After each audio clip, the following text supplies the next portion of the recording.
We live in a verbal era. Some would call it even a post-verbal era. A time where stories and words and images represent so much. They're so important in our societies, in our culture. That is why stories are important. That is why stories matter. If we don't create a new story, there is no way that we can even imagine the day that we will have peace. When we are talking about creating a shared story, it doesn't mean we need to forget our parents' story. It doesn't mean we need to take both of our stories and combine them. It means we need to create a new one. A new story where Israelis and Palestinians have the idea that both of us have the right for security, for independence, for freedom, as an individual, but also as peoples. However, let's not forget that it's not only about stories and about words. It's also about acts, about taking a step, taking a stand. And this is what we did today, and that's what we're doing this whole summer. We're taking action. The idea of taking a step followed NSL throughout the summer. And that story has a lot of parts in it. And the first part is our host families.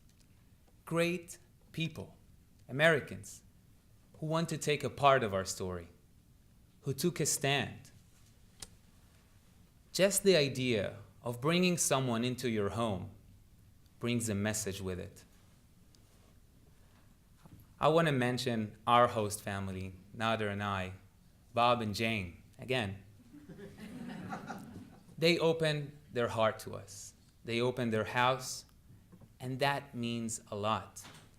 Today we do stuff, and we think, it just brings a small message. We should say it. But that's not the truth. While we act, we take a stand. We deliver a message. And they delivered a message for us. Nader and I had a lot of arguments in the house that had nothing to do with politics. And Bob always picked one of the sides. Every time, different side. Kind of a UN in the house. And then me and Nader realized we don't need to be the minority. We can team up.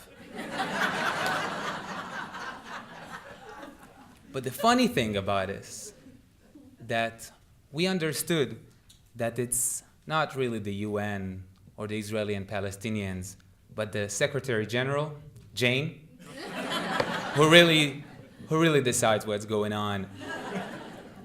But the idea of our summer doesn't stop there. It continues in our team. People who sit here today, the words that they're saying, it's important. But what they did, what they're doing tonight, holds a greater message.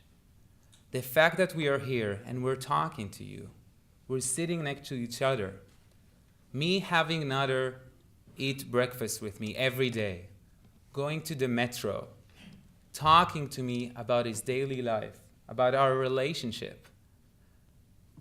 This means something. This act of us being together is stronger than every statement, than every speech I will ever give about our conflict, our people's conflict. That act by itself, but being here together, this is our statement. When we argue about politics and we keep on talking, this is our statement.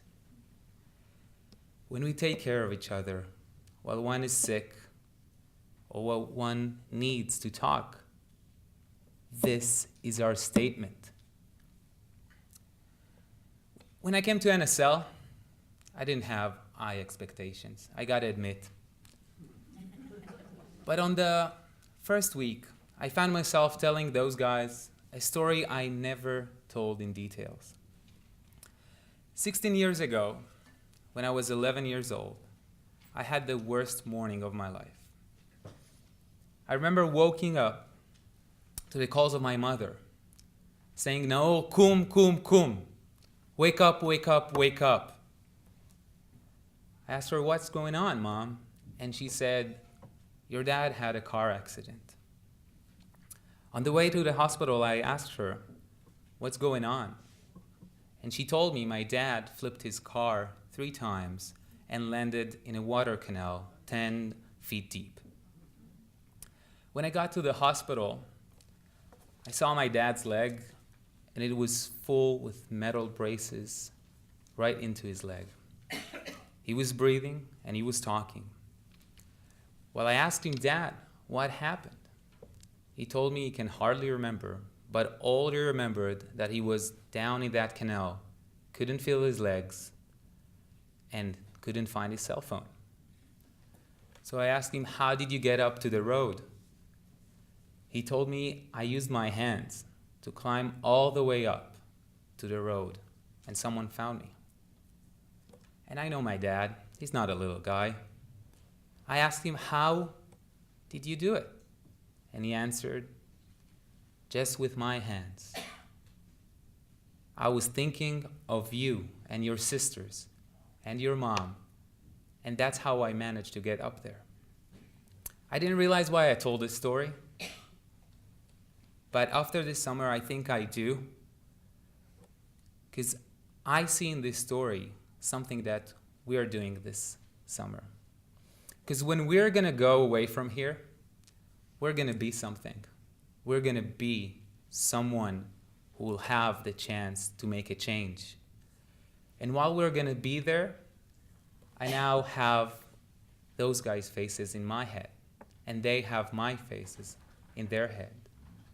So they will be able to get out of that canal, to get up to that road of peace. And this is what NSL, I think, is about. We have faces now. We have people we want to fight for to get up there. We had ups and downs in the program. Not everything goes smoothly, as everyone said.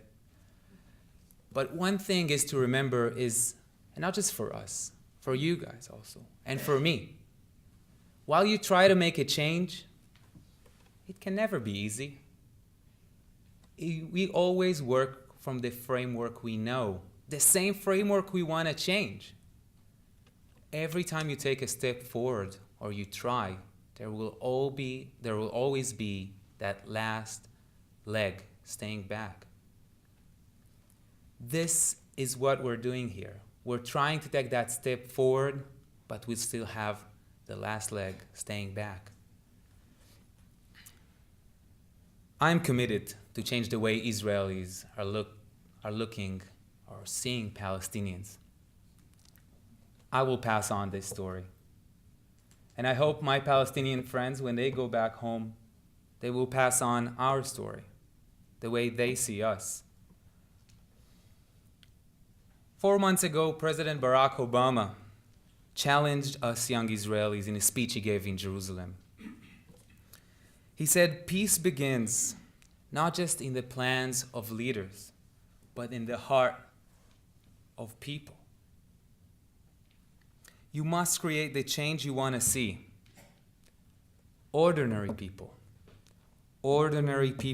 can accomplish extraordinary things." That is what the president said in Jerusalem. And I tell you here today in Washington, just think what extraordinary, young, brave people can accomplish.